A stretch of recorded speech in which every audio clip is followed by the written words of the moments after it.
Hello, Manos, Mano Dal Ponte, Humanos, Radio Show na 92, a música nos conecta, os bons papos nos conectam aqui na 92, 984410010, manda o WhatsApp pro Maninho para participar do Manos Radio Show, segue lá, 92 Rock Pop no Instagram, Mano Dal Ponte no Instagram, acessa o site da 92, 92rockpop.com.br. Beleza? Se o cara que tá aqui comigo, o grande bruxo, o grande amigo, muitas entrevistas com ele. Ele é subtenente da reserva do Exército, especialista em busca e salvamento. Ele trabalha como coordenador do grupo de voluntários de busca e salvamento da Serra Geral. Vem aqui pra gente falar de um tema sempre relevante, né? Sobre salvamento. A gente vem comentar sobre um caso, o caso tá fresquinho agora, né? Sobre o rapaz que desapareceu no Pico do Paraná no começo desse ano. Eu tenho o prazer de receber Tony Provenzano. Tony, sempre um prazer lhe receber, meu caro. Boa tarde, mano. Boa tarde a todos os ouvintes e, como sempre um prazer estar aqui, né? Principalmente trazendo para ti e para a audiência da 92 essas informações aí relativas à segurança, né? Hoje em dia a gente tem visto cada vez mais as pessoas indo para atividade de natureza, para a montanha, e isso tem gerado alguns acidentes, alguns incidentes, né? Então é importante o conhecimento, né, de como se preparar corretamente, de como realizar esse tipo de atividade, né? Tá. Como evitar se colocar em situações de dificuldade. Ô Tony, pra gente contextualizar, o Roberto Farias Tomás, esse rapaz, ele desapareceu no dia 1º de janeiro, tá? No Pico do Paraná, e foi encontrado dia 5, é isso? Só pra galera entender. Exatamente. Na verdade, apesar de todos os esforços, né? Um grande contingente, mais de 70 pessoas envolvidas na operação de busca dele, né? Na verdade, ele conseguiu sair por meios próprios, né? Ele chegou a uma fazenda que era a sede de uma hidrelétrica, se eu não me engano, e por meios próprios, apesar de todos os esforços ali, né? Mas ele acabou saindo por ele mesmo. Mas na análise geral ali, né? A gente vê que ele teve muito mais sorte do que juízo, como diz, propriamente dito, né? Tá. Porque pela situação que ele acabou se colocando, ele teve várias oportunidades ali em que realmente ele poderia ter lesões bastante graves. Tá, mas, né? Tony, vamos contextualizar. Ele estava com uma amiga, isso? Exatamente. A amiga, teoricamente, o abandonou. Exatamente. Tá, relatou porque ele estava lento demais. Exato. Como é que foi? Vamos lá. Teoricamente não, né? Foi isso. Ela acabou abandonando, né? Então, na subida já, os relatos... Foi na subida já? Não, calma. Na subida já, os relatos, eles apontam, né?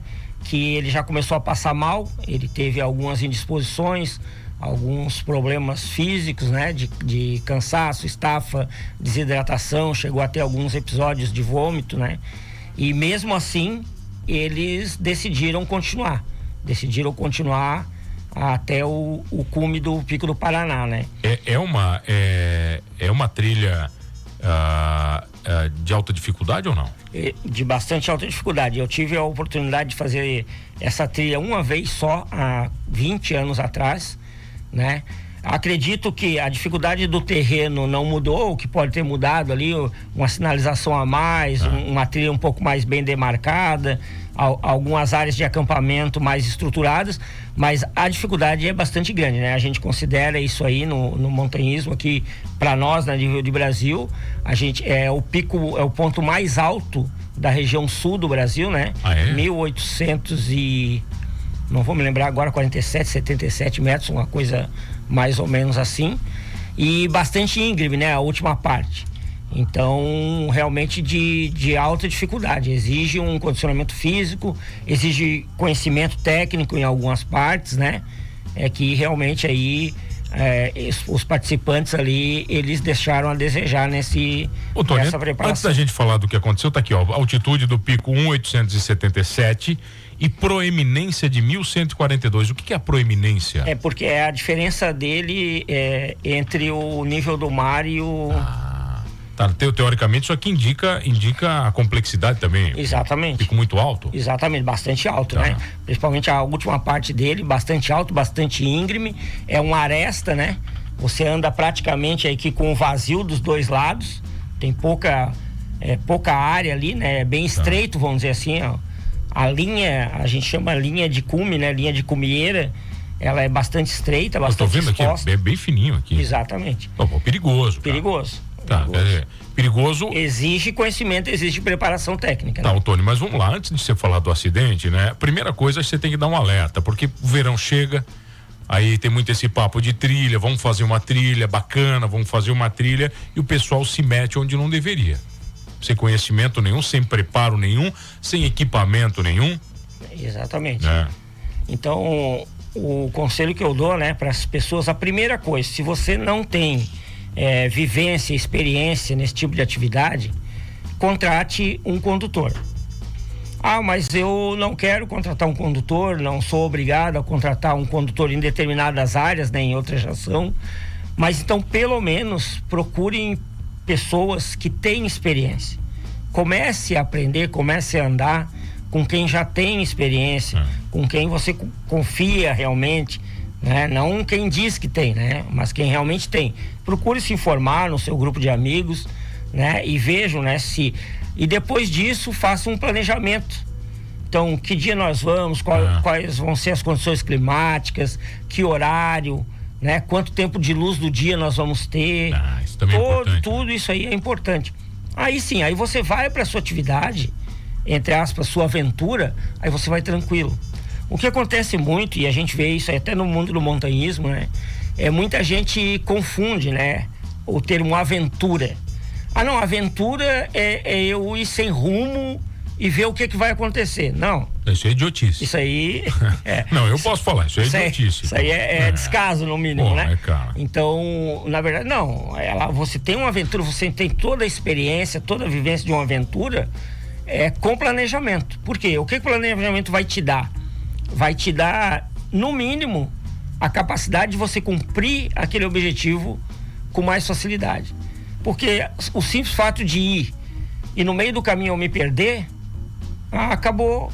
A experiência boa vira uma experiência negativa. Ô Tony, e outra coisa, né, cara? Já fiz algumas trilhas de brincadeira com a família que tinham alguns níveis de dificuldade. Pô, e você chega no meio e você torce um pé. Acabou, meu velho. Acabou a trilha de todo mundo. E outra, você tem resgate, você tem que trazer. Aquela hora de volta já vira 3 horas, já viram 3 horas. Exatamente, Você tem muita coisa envolvida. A gente sempre calcula assim, né? Então, lá no PAESG, né? Que é o nosso grupo de prevenção e apoio a emergências na Serra Geral, quando a gente está valorando a urgência da resposta, né? Então, primeiros fatores que a gente leva em consideração é isso. Qual é o conhecimento que esse pessoal tem? Qual é o nível de preparo físico? Que equipamentos eles têm, né? Depois a gente olha pelo terreno, condições climáticas, quais as condições, as probabilidades deles terem um ferimento. Então, com certeza, uma pessoa com uma simples torção de tornozelo, ela talvez volte por si só, mas esse tempo vai triplicar. Será 1 hora, vira 3, vira 4. Você tem corte, você tem animal, você tem muita coisa envolvida, né, cara? Exatamente. Você tem queda, que pode ser fatal, uma brincadeira. Exatamente. Então, ali no caso do garoto, né? A grande preocupação de todo mundo era isso. Eram várias áreas expostas que ele poderia simplesmente ter caído ali, né? Em alguns penhascos, vamos dizer assim, né? Tá, mas vamos voltar pro caso, então. Então, já na subida, houveram problemas. E eles negligenciaram isso. Negligenciaram o problema, né? Negligenciaram não, tomaram uma decisão errada, né? De prosseguir. Na minha avaliação... Ô Tony, tinha bebida envolvida? Aí não tenho informação. Porque daí você tem uma combinação fatal, né? Aí sim. Uma aventura com a bebida aí... Aí não tem assim, em nenhum relato apareceu isso aí, né? A gente não tem como... saber, mas eu acredito que não, tudo que foi falado, eu acredito que não, mas não tenho como ter certeza. Tá, mas ele não foi na subida que teoricamente ela o abandonou. Não, aí ele passou mal, eles chegaram numa área de acampamento, pernoitaram, no outro dia eles saíram na madrugada, no escuro, com lanternas, porque o objetivo deles era ver o primeiro nascer do sol no cume do pico, né? Então esse era o planejamento deles. Isso várias pessoas fazem, é uma atividade, mas aquela questão, né? Pessoas preparadas, com planejamento, com experiência. Então, inclusive tinha outras pessoas que eles encontraram no meio do caminho, e aí que já foi o caso. No segundo dia, já na subida, ele continuou lento, né? Ela já começou a meio que se separar dele. Ela chegou no cume antes dele, ele chegou já depois. Ela chegou então? Isso, aí os dois chegaram lá, fizeram lá, viram lá o nascer do sol e começou a descida. E aí que é o grande problema, né? Que na montanha a gente tem uma regra que a gente fala o seguinte: o cume da montanha é só metade da escalada. E a estatística mundial, né, que a maioria dos acidentes eles acontecem no retorno, por 2 motivos. Você está extremamente cansado, né? Está debilitado e veio aquela euforia do sucesso. E essa euforia do sucesso acaba te dando uma falsa sensação de segurança. E no voltar você acha que você já conquistou o que você precisava. Aí você vem negligenciando a segurança um pouquinho, né? A pressa de chegar, né? Vem... Mas isso, Tony, isso também tem a ver com acidentes de carro. Muito Sim, acontece próximo, quando você está voltando próximo da casa. A questão não é o acidente em si, né? A questão é a como sensação, que a neurociência trabalha, né, no cérebro. Tá, o Tony, aí na descida, aí que aconteceu. Aí sim, ela chegou num ponto ali, depois de uma passagem bem complicada ali, que a gente chama ali a passagem dos grampos, né? Que tem uns degraus de ferro e uns grampos de escalada com as cordas ali, né? A partir dali, aí dali pra lá, ela seguiu em frente, né? Passou um pessoal que estava indo mais rápido, ela seguiu com esse pessoal e deixou ele sozinho. Ele veio vindo no seu passo.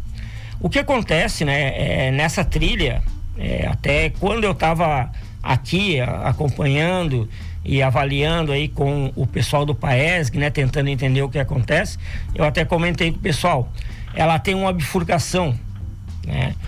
Ela desce, você vem descendo do pico, você chega num dado momento ali que a trilha pega um pouquinho para a direita e começa a subir de novo, e à esquerda tem uma bifurcação.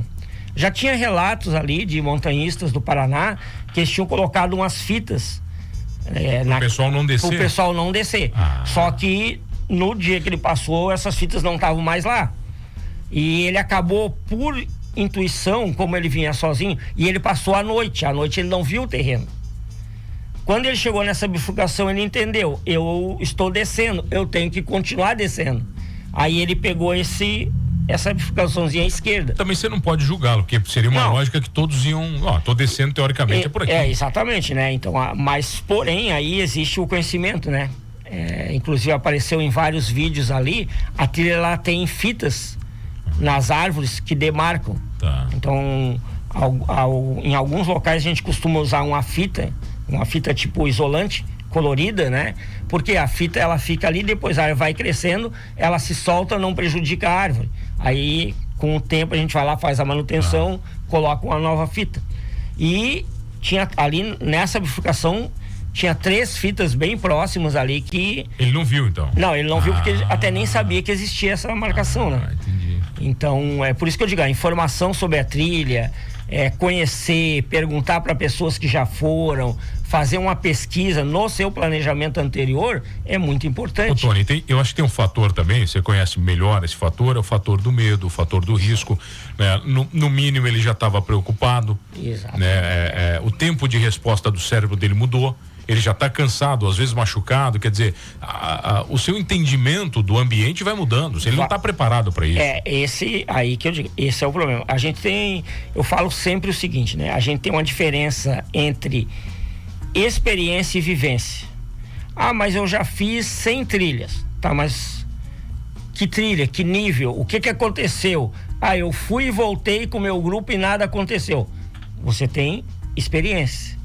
Vivência é quando você tem que passar por perrengue, você tem que tomar decisões. Aí você vai realmente conhecer quem você é, como é que você age sob pressão, né? Nesse caso é nítido que o garoto não tinha, né? E o nível necessário para esse tipo de trilha, para a complexidade daquela trilha. Pode ser que trilhas mais fáceis, ok, mas ali não.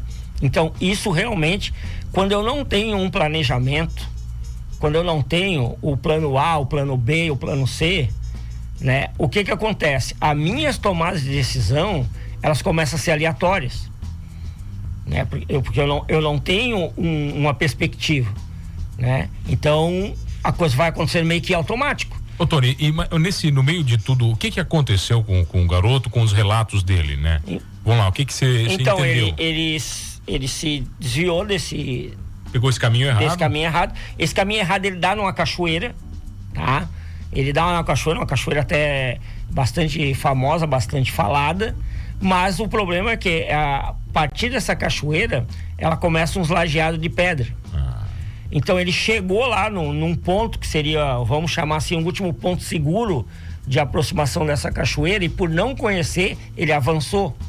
Quando ele avançou, ele desceu um primeiro lanço dessa laje, e aí ele não conseguiu voltar mais. E aí ele ficou ali, o que a gente chama de encaixotado, né? Ele ficou na ravina ali, pra cima ele não conseguia vir mais. Pra baixo não tinha experiência? Pra baixo, ele não conhecia o terreno, não tinha experiência. Só que daí a tomada de decisão dele foi continuar descendo. Só que isso dá num vale, que esse vale ele vai pegar um rio lá embaixo e vai seguir por 20 quilômetros. E foi onde o que aconteceu. E foi o que aconteceu. Mas ele ficou 4 dias sumido? Exatamente. Tá, mas ele dormiu ao relento? Isso, aí dormiu ao relento, se molhou, escorregou em cachoeiras, saltou de outras cachoeiras, né? Se machucou, bateu em pedra. Tá, mas uma coisa que ele tem agora é experiência. Não vou dizer que seja, né? Não, mas ele sabe pelo menos o que se acontecer, qual é a dificuldade que ele vai ter. Tá, mas ele conseguiu fazer fogo, se abrigar? Como é que foi? Não, ele não, pelo que ele relata ali, né? Que são poucos relatos dele ainda, né?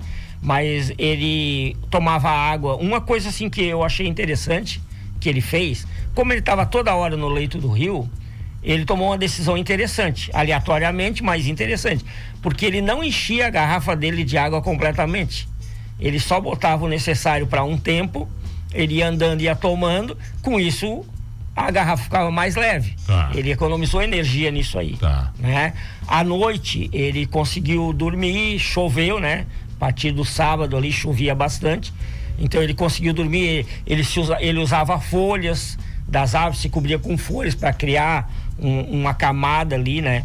Mas o grande problema tá justamente nisso, mano. Mas, ô Tony, você não tem que fazer fogo? A primeira coisa é tentar fazer fogo, cara. Nesse caso, assim, primeiro assim, não, porque já estava um ambiente úmido, um ambiente molhado, e ele não tinha a mínima experiência. Então, tentar fazer, talvez desgastasse, né? Mais ainda. Tempo, energia, frustração. Entendi. Entendeu? E ele não ia, obviamente ele não ia conseguir. Tá? Agora, o que ele tinha que ter feito, já que tu falasse em fogo? Ele deveria ter o seu kit mínimo, né? Que foi outro grande erro. Ele acabou deixando, inclusive, celular e outras coisas na mochila da menina. Pô, o cara não pode andar sozinho. Então, quando ele ficou isolado, ele ficou sem abrigo extra, sem comida, sem equipamento para se comunicar, né? Então ele não tinha nada. Então ele teve que literalmente sobreviver por meios próprios. Tá, mas ô Tony, num resumo, assim, a gente não vai conseguir falar muito, Sim. né? Mas assim, eu queria que você resumisse o seguinte: você vai sair pra uma trilha, ok? Eu vou sair com a minha família pra uma trilha, beleza. Decidi fazer essa trilha, né? O básico que eu tenho que levar comigo pra uma trilha média, né?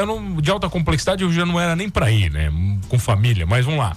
O médio, o que eu teria que levar? Eu tenho que levar o mínimo necessário de comida e água para aquele dia, para aquele período que tu calculou, e uma reserva, 30% de reserva. Independente se a tua ideia é que a trilha vá de dia, eu vou de dia e volto de dia, o bate e volta que a gente chama, né? Leve na sua mochila lanterna, leve meios de comunicação, celular, se você tiver rádio e souber usar, leve. Um isqueiro e um fósforo, pelo menos. Um isqueiro e um fósforo, um kit fogo no mínimo. Tá, mas vamos lá, o isqueiro pode molhar o fósforo também, você tem que dar uma isolada, às vezes. Isso, vai colocar ele num recipientezinho ali para impermeabilizar, né? Tá. E também, né, no caso, no mínimo ali, né, um abrigo para chuva, o frio, então uma capa de chuva, um anorak, uma manta térmica, né? Algo que mas é verão, é quentinho, é bate e volta, 4 horas eu tô em casa, ok? Agora, se não tiver, à noite, tá com material ali para você, no mínimo, você e sua família passar um pouco melhor aquela noite. Tá, Tony, mas por um canivete você tem que ter pelo menos? Um canivete, né? Uma lâmina pequena, né? Pelo menos, né? Isso. Você cortar alguma coisa. E eu diria o seguinte, tá? Dependendo da complexidade da trilha, tá? Se já começa para trilhas de nível médio, isso é opinião minha, não tem regra, mas eu digo para todo mundo: ninguém deveria entrar em qualquer trilha no meio da mata, no meio da natureza, sem um conhecimento de orientação e cartografia.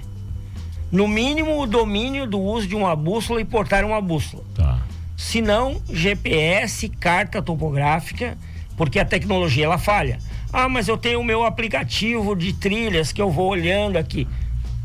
Perdeu o sinal, perdeu bateria, acabou. Ô Tony, tem uma coisa também, né? Eu sei que vocês fazem muito, acabam fazendo muito no Exército, é um reconhecimento prévio do terreno. Exatamente. Quer dizer, quando você faz isso, automaticamente você já memoriza muita coisa do terreno. Exatamente. Você sabe que para tantos quilômetros para cá, para lá, você tem uma orientação básica de terreno, né, cara? Exatamente. Pô, não precisa ficar dependente, no né? caso de uma trilha, por exemplo, como ela se trata de aventura, né?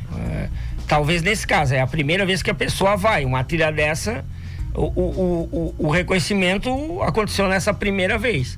Mas quando a gente não consegue também, mesmo no Exército, né? Quando a gente não consegue, a maioria das missões a gente não consegue fazer o reconhecimento do terreno, eu faço o reconhecimento na carta. Eu faço o reconhecimento através de croquis, fotografias, imagens. Hoje na internet tu consegue tudo isso aí. Qualquer trilha que você vai fazer tem 1 milhão de fotos. Exatamente. Então tu consegue, tu tem uma noção, porque muitas vezes assim, eu vou pegar um aplicativo qualquer, vamos pegar um Wikiloc aí, que é um aplicativo aí de trilha. Vai me dar uma imagem via satélite, não sei o quê. Mas tem gente que vai olhar aquilo ali, ele não vai entender. Não vai entender nada, né? O ângulo. É um terreninho assim e tal, mas ele não entende o ângulo de inclinação daquela, porque na foto não vai aparecer. Aí você vai entrar lá numa outra parte dele, vai ter uma inclinação, mas você tem que saber interpretar aquilo ali. Então, até para usar a tecnologia, você tem que estudar. Você falou também o kit de primeiros socorros básico, você tem que levar, no mínimo. Pelo menos, né, isso aí para mim é obrigatório. Pô, pelo menos, né, cara? Isso não é pelo menos, isso é obrigatório.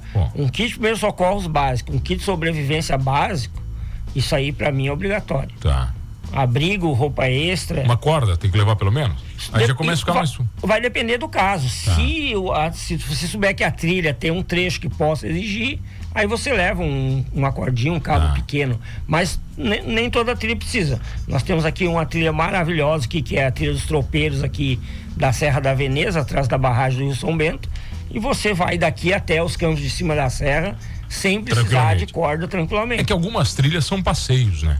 Exatamente. Aí é diferente, né? Aí é um passeio, né? Daí, quer dizer, não é uma trilha complexa, né? Mas assim, a gente tem trilhas também tão complexas que tem trechos técnicos que exigem a levada de outros equipamentos, inclusive, né? Aí por isso que eu digo, esse reconhecimento, esse planejamento antecipado, é isso que vai fazer com que você, no mínimo, esse equipamento, você tem a previsão que você vai precisar. Tony, não temos tempo para mais nada, só para lhe agradecer sempre, o carinho tá aqui, né? Com certeza esse ano muitas outras entrevistas, porque vão surgir novos temas, né? Você sempre tá conosco aí. Deixa o Instagram pra galera te contatar. O Instagram é Provesano com S, Provesano Tactical, tá?